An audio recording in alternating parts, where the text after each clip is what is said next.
I'm Steve Izant. We're at the NASA Goddard Space Flight Center in Greenbelt, Maryland. We have a great show coming up, so please stay with us. We'll be right back.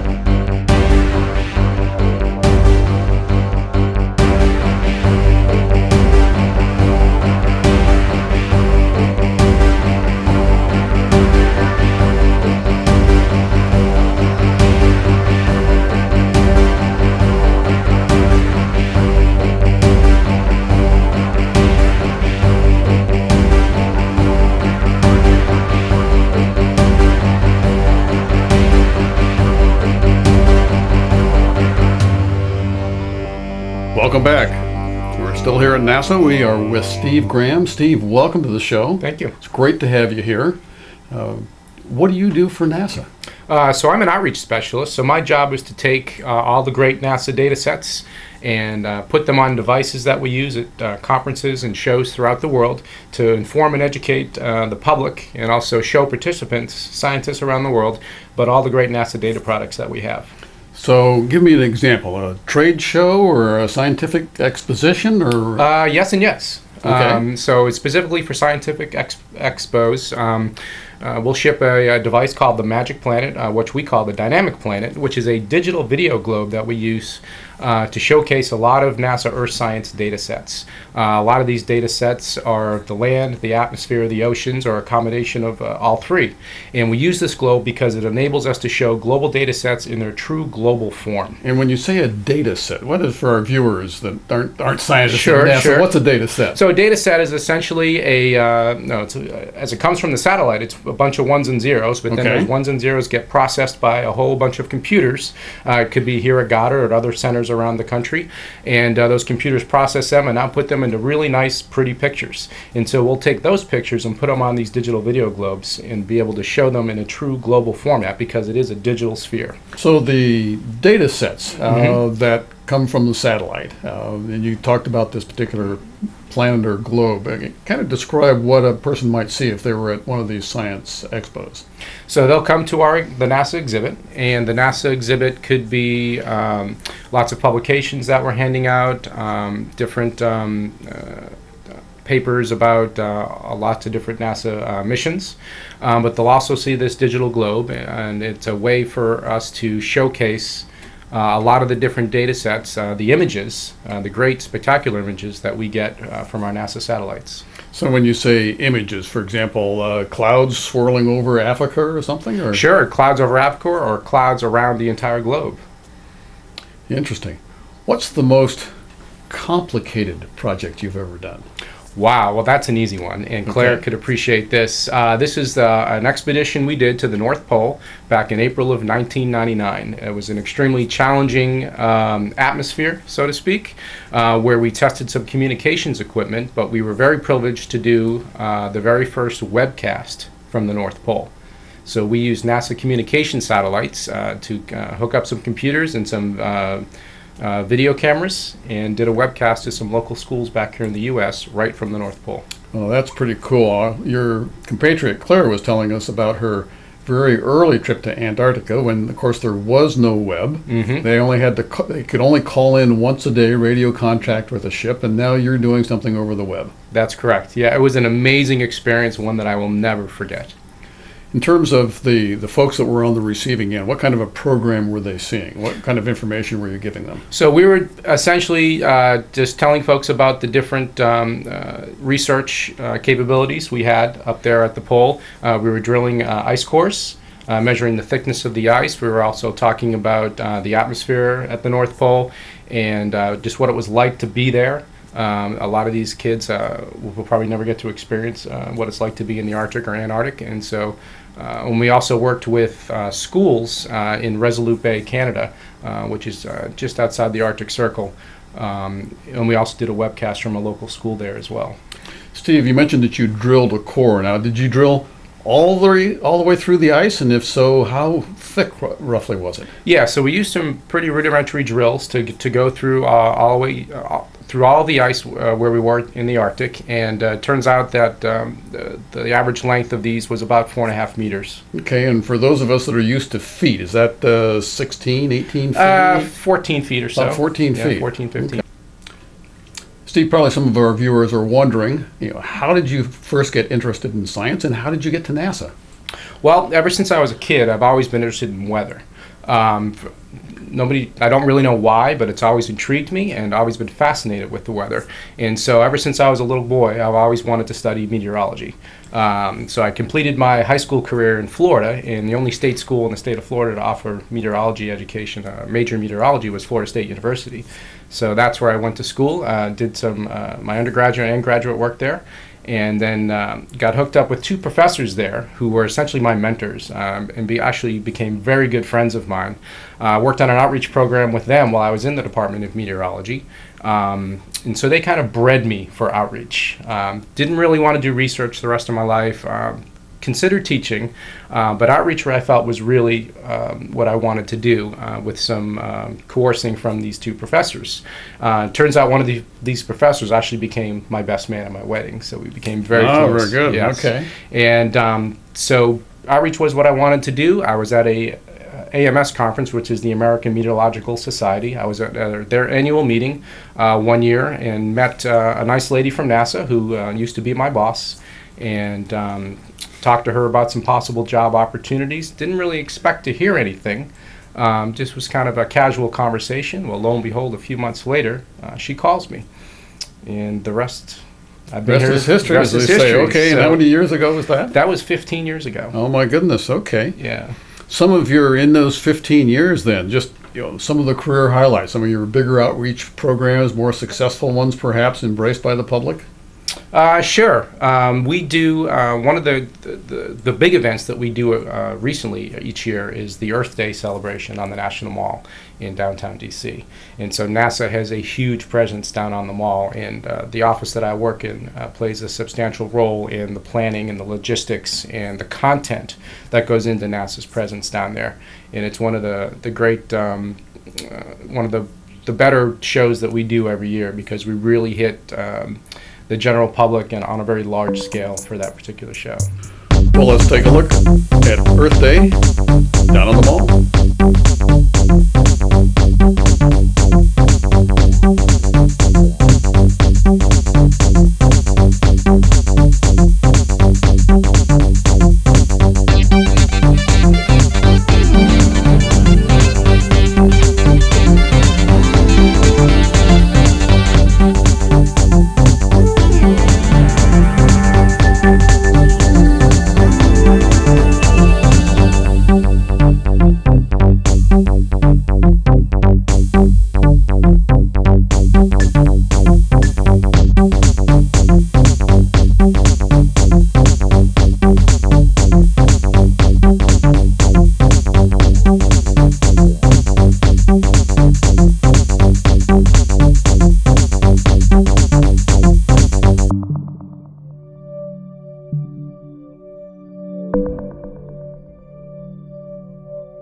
Interesting photos. Sounds like it, or not sounds like, but it looks like it was a great exhibit. Mm-hmm. It was. How did the public react?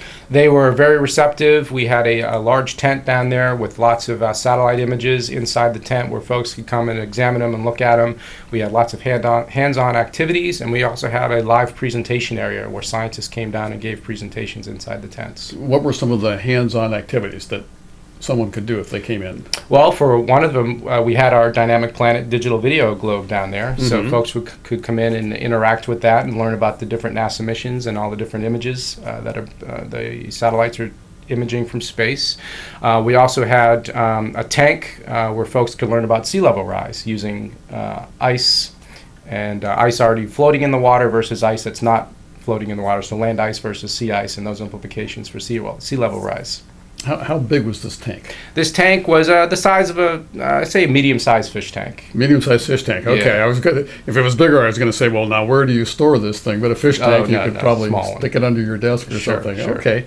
And some of the speakers, what were some of the topics they talked about? Well, in a very broad sense, they all had to deal with climate change, but in a specific sense, they dealt with how the oceans are changing, how the land surface is changing. One specifically dealt with urban growth and urban heat islands and how perhaps those urban heat islands are affecting local weather patterns. Steve, you used the term outreach, and can you give us a little bit more about what that really means? Well, it's a very broad and very general term that we use here within the NASA community. Well, what it really means is taking our message out to the public. And the public could be the very broad general public. The public could be other scientists that are attending conferences. We very often set up these very nice NASA exhibits at these conferences to get the message out about different NASA missions and NASA data sets. So the term outreach is really all-encompassing for anybody who's interested or wants to learn more about NASA science. Well, I have to admit that I didn't know about this side of NASA. I'm probably the typical, like some of our viewers who think that it's all about rockets and Mars and things like that. And Sure. Here we find out there's just a substantial side of NASA that's involved in the Earth. Exactly. A huge part of NASA's mission is outreach. I mean, Congress dictates that we not only do the research, collect the data, but also get the word out. And that's equally as important as all those other activities. And what about reaching out to the schools and young adults? Do you have programs that are focused or aimed that way to help move kids into this area of interest of science? Oh, they like you were. Right? Definitely do. The agency as a whole has a very robust education program, and then each NASA center, 9 of them around the country, each have their own education office. Each education office at each of the NASA centers is responsible for a certain area of the country, and they will send folks out to the schools from each of those centers to do various programs within the schools. I've heard the term STEM used before. Do you know can you share with our viewers what that stands for, or what the focus is? Sure. So STEM stands for science, technology, engineering, and mathematics, and that is a huge push within the government and from the White House and the Office of Science and Technology Policy, trying to get more STEM initiatives into schools around the country, and with the hopes of bringing up the general public's and our students' knowledge of science and math and engineering and technology in order to better prepare us for the future and be more competitive with other countries around the world. Well, and that's certainly a broad mission. Can you give me some specific examples of how NASA is helping to implement that? Sure. I'll go back to our Dynamic Planet. So this is a really neat tool that we use to help folks understand NASA's missions and all the great images that we have coming from our satellites. So we use this tool as kind of a stepping stone to say, okay, this is what we're seeing on the globe here, and now let's talk about the implications for what these images mean and what they're telling us. Is there a way that you actually work with school districts themselves to maybe help form curriculum or do some kind of top-down approach, as well as just trying to get the children themselves interested? Sure, I can give you a specific example here at Goddard. Our Goddard Education Office worked very specifically with Anne Arundel County schools to develop a very unique Earth System science program for 9th graders. We've talked a lot about outreach. Is there such a thing as inreach, where school children come and tour certain areas of NASA? Oh, sure. So we have a very nice visitor center here. So students will come here, especially during the summertime. Lots of summer camps will come to our visitor center and engage in programs with folks at the visitor center on various topics from Earth to space science. Excellent. We're going to have to take a short break. We'll be right back. Please stay with us. Hi, folks. This is Steve Graham from the NASA Goddard Space Flight Center. I'm an outreach specialist here at Goddard, also the outreach coordinator for one of our major Earth science missions, the Aqua mission. And what I'd like to show you here today is our dynamic planet and our NASA Science Explorer touchscreen interface. So this interface here is an interface that runs the digital video globe that's behind me. And when you touch some buttons on the interface, the data sets change on the globe. So for example, right now we're looking at a data set about the atmosphere, and specifically air temperature, which comes to us from the Aqua satellite, specifically an instrument called AIRS, which is our atmospheric infrared sounder. And as I manipulate the touchscreen interface here, you can see that the data sets are changing. So now we're looking at ozone levels across the entire globe.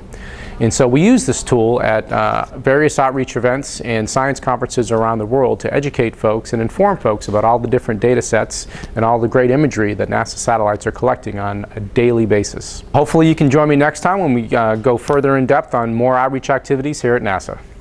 That's a pretty neat visitor center. I'll have to take some time and tour it. During the break we were talking about the Aqua program. I understand that you're also involved with that. Yeah, in fact, I've been involved with the Aqua mission since 1999 and working with Dr. Claire Parkinson as the project scientist. And my specific job is the Aqua Outreach coordinator. So each mission, and there's 16 missions right now in the earth science realm, has their own outreach coordinator, and their job is to basically get the word out and to coordinate education and outreach programs from within the mission.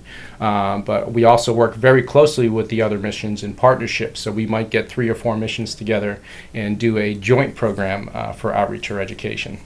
Okay, so if it was just Aqua by itself or 2 or 3 others, this might entail exactly what those? Again, are we talking about expositions or into the schools, or give us a couple of examples of how Aqua outreach program works. So, so the dynamic planet, which I've spoken about earlier in this program, is one of the Aqua tools that we use. So what that means essentially is that we've taken that tool under Aqua's realm, under the mission realm of for Aqua, and use that as an outreach tool to get the message out about Aqua and other missions as well.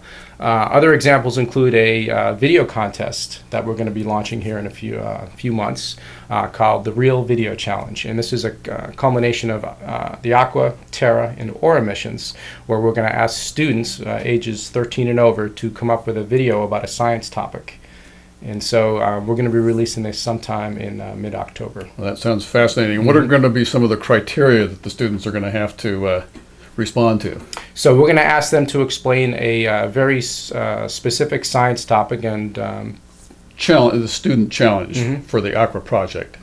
Describe a little bit more about what that actually entails. Is there some criteria that they have to meet, or a goal, or what exactly are they going to be doing? I know this project isn't launched yet, but when it comes out. Yeah, well, so when it comes out, and we're thinking to mid to late October of this year, 2012, students will be required, or we'll be asking students to basically explain a science topic, maybe an obscure science topic or one that's more well-known, using a 2-minute video.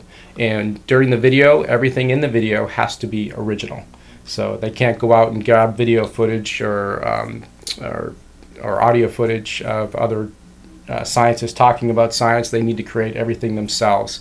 And so the whole point here is to let folks know that, yeah, there are wonderful careers at NASA that involve science, but there are also plenty of careers that involve things other than science. For example, the great video production team we have here at Goddard. So we're partnering with those folks to do this video challenge. Yeah, and this is going to be nationwide? That's correct. This is going to be nationwide, open to students ages 13 to 18 years old. They're all going to do the same topic, so there can be some consistency for the poor judges, I guess. That's correct. Well, actually, there's going to be a choice of 3 topics. They're going to pick, so each mission, the Aqua mission, the Terra mission, and the Aura mission, will have their own topic, and the students will be free to choose which topic they want to do their video about. I suppose in the interest of fairness, we can't reveal what those 3 topics are yet. Not yet. Not yet. All right, we're going to have to wait for the national launch. Correct. Well, that's kind of exciting, and it has to be all original material. That's correct. They can't cut and paste. Yeah, I mean, as you know, there's plenty of stuff out there on YouTube and other video sources, but everything they create needs to be original.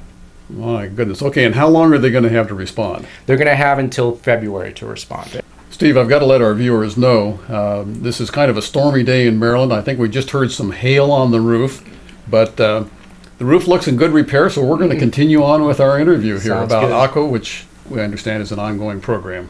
That's correct. So the satellite was launched back in May of 2002. Our mission managers tell us that there's certainly enough fuel on board to keep the mission going through at least the year 2020. It's the same satellite then? It's not a replacement satellite for that entire time? That's correct. It's the same satellite. Okay. And when it runs out of fuel, what happens? Great question. Oftentimes, they leave enough reserve fuel on board to safely bring the spacecraft back through the atmosphere. And as it's going through the atmosphere, there's so much heat generated that the satellite essentially burns up. All right. So rather than leave it up there, they do make it self-destruct. Because I do understand that is a problem with the number of satellites and other kinds of space debris that's now circling the Earth. That's correct. There are literally thousands of pieces of so-called space junk up there that need to be tracked, and it is tracked so that when we do new launches, we don't launch into the path of something else that's up there. How does one calculate all that? That's a great question. Well, computers do a great job helping with that, but there is a group out in Colorado that's their job is to track all this stuff. All right, we're going to circle back to Aqua, though, because that's a much broader topic here in terms of talking about that. All right, so we're good, at least we think, until about 2020. Yeah, so as long as the instruments keep working, and most of the instruments at Aqua are still working on a nominal basis, as long as they keep working, we'll keep getting great data. I know you're the outreach guy, but got to ask you one more sort of technical type question about Aqua. Does it transmit on a daily basis or a monthly basis, or how do you get the data? Sure. So Aqua is constantly gathering data and storing it on board what's called a solid-state recorder.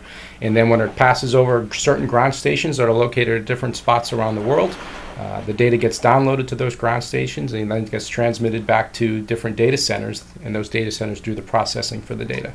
Okay. Steve, as we walked in, we saw a couple of fascinating exhibits, and of course, one of them is yours. Correct. But other than yours, do you have a favorite exhibit around here? Sure. So one of our latest toys that I'm also intimately involved with is what we call our Hyperwall. And this is a really cool exhibit. It's 9 video panels that are put together to look like one seamless video panel. It's actually 9 46-inch screens that are driven by very high-end computers that show very high-resolution images and data sets from a lot of different NASA spacecraft, and also computer models of different data sets as well. So there's a variety of different topics that appear on this screen. That's correct. So the goal with this Hyperwall is to really have a wow factor when presenting information about NASA missions. And so the Hyperwall has become very popular over the last 2 years. And in fact, I've had the privilege of accompanying the Hyperwall at different venues across the world. Across the world. How far has this Hyperwall gone? So far, the Hyperwall has been to London, it's been to Germany, it's been to Montreal, it's been to Singapore, China. It's going to Japan here pretty soon. This sounds like one of the benefits of the outreach program. Yeah, a lot of travel usually is accompanied with the child. Yeah. But you also travel with 46 panels. No, 46-inch panels. 46-inch panels. So they're 9 46-inch Well, there's 9. panels. All right, but that's still, you have to pay excess baggage charges? Well, yeah, a little bit. Hi, I'm Claire Parkinson. I'm here at NASA Goddard Space Flight Center. I'm project scientist of a mission called Aqua. And right here, I'm going to show you several images from Aqua, but first, we're looking at the orbits of 16 different satellites that are in orbit around the Earth. And Aqua is one of those 16, and it will be coming up here soon on the visualization. It's right there, and these go very fast around the Earth. The Aqua satellite takes 98.8 minutes to get once around the Earth. It's up at an altitude of 705 kilometers above the surface. It goes north across the equator at 1:30 in the afternoon, and that necessarily means that it's going south across the equator on the other side of the Earth at 1:30 in the morning. Here we have an image from one of the Aqua instruments. It's the Ceres instrument. That stands for Clouds in the Earth's Radiant Energy System. And it's showing the amount of reflected sunlight. So it's the solar radiation that's reflected back toward the satellite. And you can see that basically what's highlighted would be clouds, because clouds are very reflective. And so that's one of our major instruments and one of the main products from that instrument. This animation is showing sea ice in the Arctic region, and it's from an instrument called the AMSR instrument, which is Advanced Microwave Scanning Radiometer for the Earth Observing System. And this is Baffin Bay here, and you'll see the ice expand down. This is winter time, and so the ice is expanding. And then in the summertime, it's going to retreat back up. This is Greenland here, and Iceland down there. And so you see we're still in the expansion, and now we're about to get to the retreat portion. And so the AMSR-E data from Aqua are able to show us the sea ice covers around the world, both in the North Polar region as here, and also in the South Polar region. And so it's a very effective tool for seeing the changes in the sea ice cover, both throughout the season and from one year to another. Steve, during the break, we talked about the Science Center sphere, which of course is different than yours, but for our viewers, can you kind of compare or contrast the two? Sure. Well, the immediate contrast is the size. So the Science on a Sphere, which is permanently installed at our visitor center here at Goddard, is a roughly 5-foot diameter sphere that is externally driven by 4 projectors. And those 4 projectors each project their portion of the image onto the sphere. And again, I said this is a permanent installation, so it's not something that's easily moved around. Now, the so-called little sister or little brother to Science on a Sphere is our Dynamic Planet exhibit, which is a 24 or 30-inch globe that we can easily transport to different venues around the world. So it's the same data sets that are running on each system, but the Dynamic Planet allows us to bring it to lots of other venues across the world. All right, well, that sounds good. We're dealing with some hail a little earlier. We just had some sirens in the background, but we're still safe here in the office. So, Steve, we're going to have to take a short break. We'll be right back. Please stay with us. Don't go away. This animation is coming from another major instrument on the Aqua spacecraft. It's the Atmospheric Infrared Sounder, AIRS instrument, and 2 other microwave sounders that go along with the AIRS, and it's showing water vapor in the atmosphere. And the high values are the blues, and you'll see that the blues are kind of in the low latitudes where most of the water vapor in the atmosphere is, and then the low values are the browns. And if you look at the animation enough, you sort of see a movement of the water vapor from east to west in the low latitudes. That movement is the trade winds blowing from east to west in the low latitude. Here we have an illustration of where Aqua data can be really useful in a practical sense. This image is from the MODIS instrument on Aqua. MODIS stands for Moderate Resolution Imaging Spectroradiometer. And the MODIS instrument is able to show fires really well. This is Oregon up here, and then California down in the lower part of the image, and it's showing fires that come out so clearly on these MODIS images that the U.S. Forest Service uses the images a lot in order to see where the fires are, how extensive they are, and helps to deploy the firefighters appropriately. Welcome back. We're at NASA with Steve. We've had a great time together. I've learned one heck of a lot. Any last words before we go? Well, I'll just say that I love my job. I'm very privileged to do it here at NASA, and it's great to work on the Aqua mission and with Claire and all the other scientists here at Goddard. Oh, and of course I encourage all the young kids out there that are watching that if you're generally interested in science, one of the best places in my opinion to work is right here at NASA. Well, it certainly sounds like it. Steve, thank you very much for coming on the show. It's been That's our show this morning. Thanks for watching. Please watch us next time. Well, that's our show for this morning. Thanks a lot for watching. We'll see you next time.